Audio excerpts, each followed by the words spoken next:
मुझे बताएं FIR basically है क्या? देखिए, एफआईआर का मतलब है फर्स्ट इंफॉर्मेशन रिपोर्ट। जब भी कोई वकूआ होता है तो उसको देखा जाता है कि आया यह काबिल दस्तंदाजी पुलिस है ठीक या है, काबिल दस्तंदाजी पुलिस नहीं है, जिसे हम काउंसिबल ऑफेंस और नॉन काउंसिबल ऑफेंस कहते ठीक हैं। है, और काउंसिबल ऑफेंस जब होगा तो फिर एफआईआर काटी जाएगी। आजकल एफआईआर काटने का जो प्रोसीजर अडॉप्ट किया गया है वो नहायत ही आसान है। जब भी कोई वकूआ हो फ़ौरन आप 15 पे कॉल करें। ठीक है, 15 पे कॉल करने के बाद आप उसी वक्त बगैर कोई वक्त ज़ाया किए फ्रंट डेस्क मुतलका थाने के फ्रंट डेस्क में जाएंगे। फ्रंट डेस्क में अपनी तहरीरी दरख्वास्त वकूए के मुताबिक लिखेंगे। साथ में उसमें याद रहे कि 2 गवाह लाजमी वकूए के होने चाहिए। ये बड़ी इंपॉर्टेंट इन्फॉर्मेशन है कि 2 गवाहान लाजमी होने चाहिए। यस, एक तो जो है ना आप बहैसियत कंप्लेनेंट, उसको हम मुद्दई कहते हैं या मुस्तगीस मुकदमा कहते हैं, वो अपना आइडेंटिटी कार्ड की कापी देगा और तहरीरी दरख्वास्त देगा फ्रंट डेस्क के ऊपर, जो गवर्नमेंट ऑफ पंजाब ने हर मुतलका थाने की एक साइड के ऊपर बनाया हुआ है।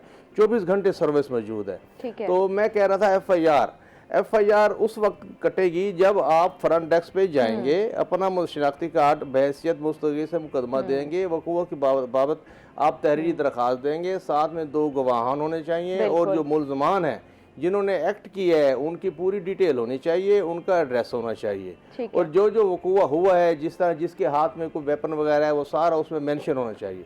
जब आप फ्रंट डेस्क के ऊपर जाएंगे तो वो आपको एक रसीद देंगे कंप्यूटराइज, उसके ऊपर लिखा होगा कि मुतलका आपकी एप्लीकेशन का तफशीशी फलां ASI है, नंबर ये है, वो आपसे रब्ता करेगा, आप भी उससे रब्ता करें। ठीक है। अच्छा सर, ये तो आपने बता दिया कि फ़ौरी तौर पर जब आपके साथ कोई भी वकूआ पेश आता है तो आपने 15 पे कॉल करनी है और आगे आपने प्रोसीजर बता दिया सारा। लेकिन अगर उस वकूए को, उस मामले को गुजरे हुए 10, 15, 20 दिन हो जाते हैं, महीना हो जाता है, तो फिर क्या? मैं उसी तरफ आ रहा था, जितना आप डिले करेंगे आपका केस कमज़ोर होगा। हाँ। फर्स्ट इंफॉर्मेशन रिपोर्ट यानी एफआईआर का मतलब ही ये है कि बगैर कोई वक्त ज़ाया किए आपने मुतलका थाने में जाना है।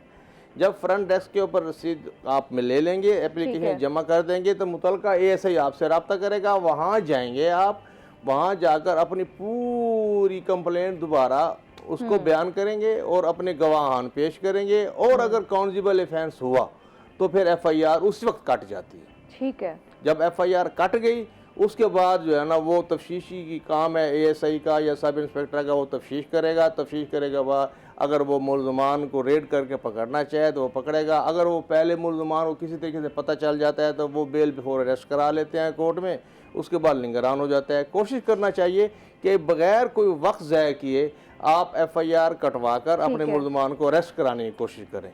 अगर उनको आज के पाकिस्तान में हर चीज़ पॉसिबल है, अगर उनको मालूमात हो जाए तो वो जाके फ़ौरन उसकी कापी निकलवा कर 15 से आप जो है ना खिदमत सेंटर से उसकी एफआईआर कापी निकलवा कर वो उसकी बेल बिफोर अरेस्ट करा लेते हैं। फिर वकला आते हैं, फिर जो वो देखते हैं नॉन बेलेबल ऑफेंस है या बेलेबल ऑफेंस है, और अगर कोई रिकवरी है तो रिकवरी उसके ऊपर कैसे तफ्तीशी ने उसको रिकवर कैसे करना है, कोई वेपन कैसे रिकवर करना है जिसने उसने असाल्ट किया है मुलजिम ने।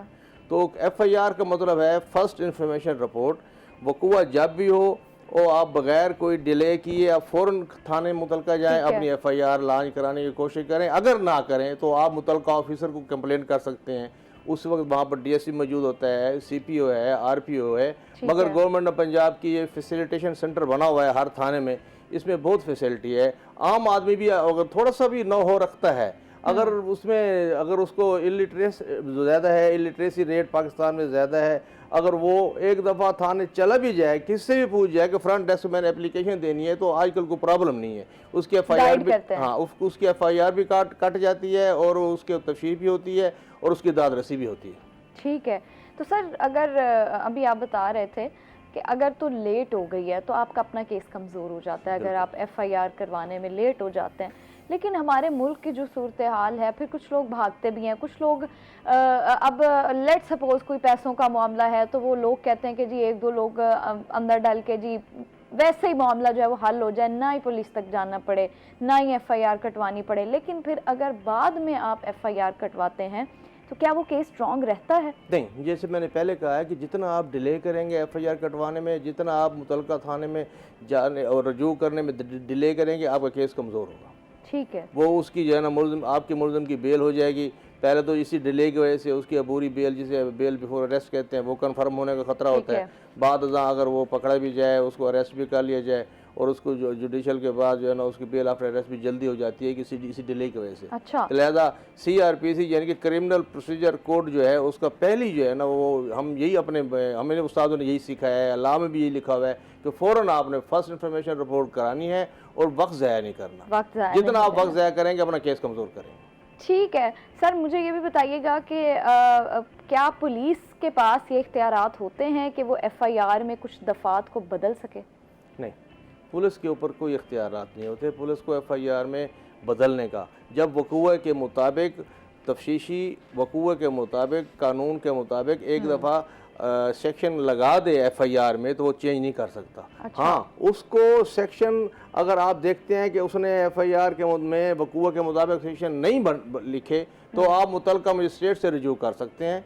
वहाँ आप उसकी एप्लीकेशन देंगे कि असल में वक़ूअ ये हुआ है, मुतलका SHO ने या मुतलका तफ्तीशी ने मेरी FIR में मुतलका एक्ट के मुताबिक और ऑफेंस के मुताबिक दफ़े लगाए तो दफ़ा आज़ाद किया जाए।